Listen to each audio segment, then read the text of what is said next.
हरे कृष्णा। राधे राधे दोस्तों। आज की वीडियो में सुनिए मार्गशीर्ष मास महात्म्य का 7वां अध्याय। पर उससे पहले सुनिए भगवान श्री कृष्ण की लीला की एक बहुत ही अद्भुत कहानी। एक बार की बात है, एक संत जंगल में कुटिया बनाकर रहते थे और भगवान श्री कृष्ण का भजन करते थे। संत को यकीन था कि एक न एक दिन मेरे भगवान श्री कृष्ण मुझे साक्षात दर्शन जरूर देंगे। उसी जंगल में एक शिकारी आया। उस शिकारी ने संत की कुटिया देखी। वह कुटिया में गया और उसने संत को प्रणाम किया और पूछा कि आप कौन हो और आप यहाँ पर क्या कर रहे हैं। संत ने सोचा, यदि मैं इससे कहूँगा कि भगवान श्री कृष्ण के इंतजार में बैठा हूँ, उनका दर्शन मुझे किस प्रकार से हो जाए, तो शायद इसको ये बात समझ में ना आए। संत ने दूसरा उपाय सोचा। संत ने शिकारी से पूछा, भैया पहले आप बताओ कि आप कौन हो और यहाँ किस लिए आए हो। उस शिकारी ने कहा कि मैं एक शिकारी हूँ और यहाँ पर शिकार के लिए आया हूँ। संत ने तुरंत उसी भाषा में कहा कि मैं एक शिकारी हूँ और अपने शिकार के यहाँ आया हूँ। शिकारी ने पूछा, अच्छा संत जी, आप ये बताइए आपका शिकार दिखता कैसा है, आपके शिकार का क्या नाम है, हो सकता है कि मैं आपकी मदद कर दूं। संत ने सोचा, इसे कैसे बताऊं। फिर भी संत कहते हैं कि मेरे शिकार का नाम श्री कृष्ण है। वो दिखने में बहुत ही सुंदर है, सांवला सलोना है, उसके सिर पर मोर मुकुट है, हाथों में बंसी है। ऐसा कहकर संत जी रोने लगे। शिकारी बोला, बाबा रोती क्यों हो, मैं आपके शिकार को जब तक पकड़ ना लूं तब तक पानी भी नहीं पीऊंगा और आपके पास नहीं आऊंगा। अब वह शिकारी घने जंगल के अंदर गया और जाल बिछाकर एक पेड़ पर बैठ गया। यहाँ पर इंतजार करने लगा। भूखा प्यासा बैठा हुआ है। एक दिन बीता, दूसरा दिन बीता, तीसरा दिन बीता।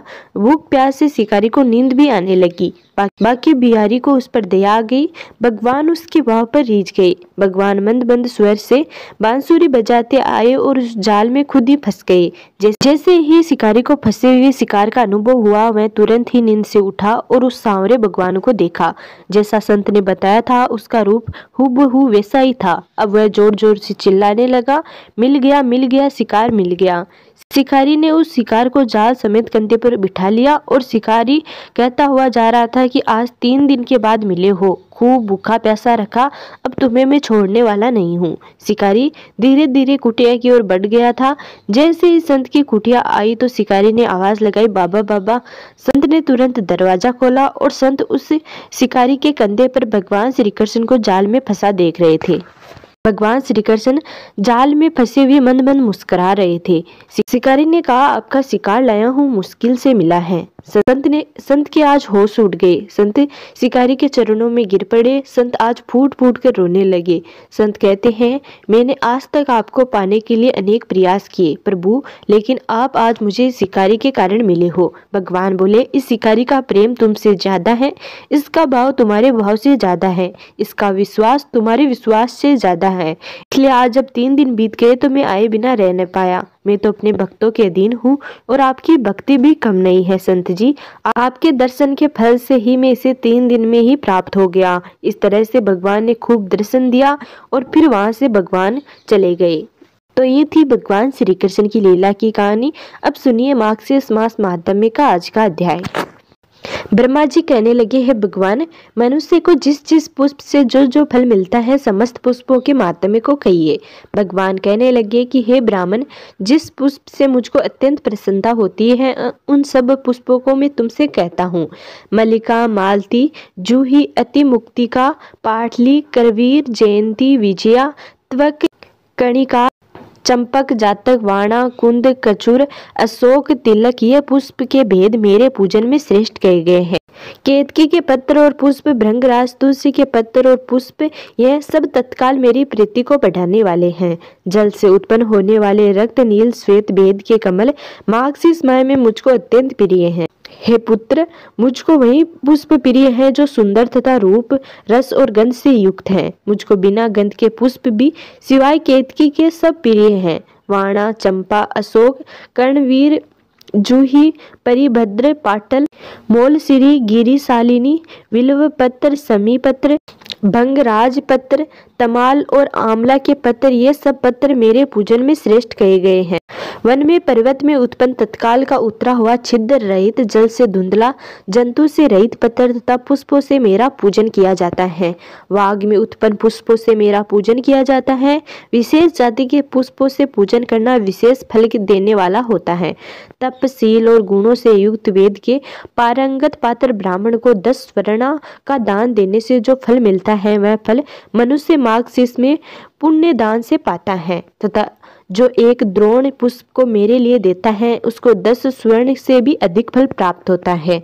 अब गुणों का भेद सुनिए। 1000 द्रोण पुष्प से रविदर का पुष्प अधिक श्रेष्ठ फल देता है। 1000 रविदर पुष्पों से एक समी का पुष्प, 1000 समी पुष्पों से एक विलव पुष्प और 1000 विलव पुष्पों से एक वक पुष्प तथा 1000 वक पुष्पों से एक नदावत पुष्प, 1000 नदावत पुष्पों से एक करवीर पुष्प, 1000 करवीर पुष्पों से एक श्वेत करवीर पुष्प, 1000 श्वेत करवीर पुष्पों से एक पलाश पुष्प, 1000 पलाश पुष्पों से एक कुश पुष्प तथा 1000 कुश पुष्पों से एक चनमाला तथा 1000 वनमाला पुष्पों से एक चंपा का पुष्प और 100 चंपा के पुष्पों से एक अशोक का पुष्प और 1000 अशोक पुष्पों से एक सेवती का पुष्प, 1000 सेवती के पुष्पों से एक कुंज पुष्प, 1000 कुंज पुष्पों से एक मालती का पुष्प, 1000 मालती के पुष्पों से एक संध्या पुष्प और 1000 संध्या पुष्पों से एक त्रिसंध्या पुष्प और 1000 त्रिसंध्या पुष्प से एक लाल रंग का त्रिसंध्या पुष्प, 1000 लाल रंग के त्रिसंध्या पुष्पों से एक श्वेत रंग का त्रिसंध्या पुष्प, 1000 श्वेत रंग के त्रिसंध्या पुष्पों से एक कुंद पुष्प और 1000 कुंद पुष्पों से जाति पुष्प श्रेष्ठ है। इस समस्त जातियों के पुष्पों से जाति पुष्प उत्तम है। जो 1000 जाति पुष्पों की सुंदर माला मुझको अर्पण करता है उसका फल सुनो। वह पुरुष 1000 कोटि कल्प वर्ष पर्यंत तथा असंख्य कोटि वर्ष पर्यंत मेरे समान पराक्रमशाली होकर मेरे पुर में वास करता है। मेरे पूजन में जिन जिन वृक्षों के पुष्प उत्तम कहे गए हैं उन पुष्पों के अभाव में उन वृक्षों के पत्रों और फलों से भी पूजन हो जाता है। इन पत्र पुष्प और फलों का पूजन करता हुआ प्रत्येक पत्र पुष्प फलों से दंत स्वर्ण दान के फल का भागी होता है। जो इस माघ से समय में इन विभिन्न जाति के पुष्पों से मेरा पूजन करते हैं उन पूजन से मैं अत्यंत प्रसन्न होता हूँ और उन पूजकों को भक्ति देता हूँ। इसमें कोई संशय नहीं है।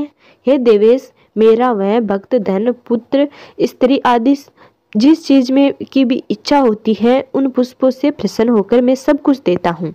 तो ये था मार्क्सिस महात्म्य का 7वां अध्याय। अगले वीडियो में जानेंगे मार्क्सिस महात्म्य के अगले अध्यायों के बारे में।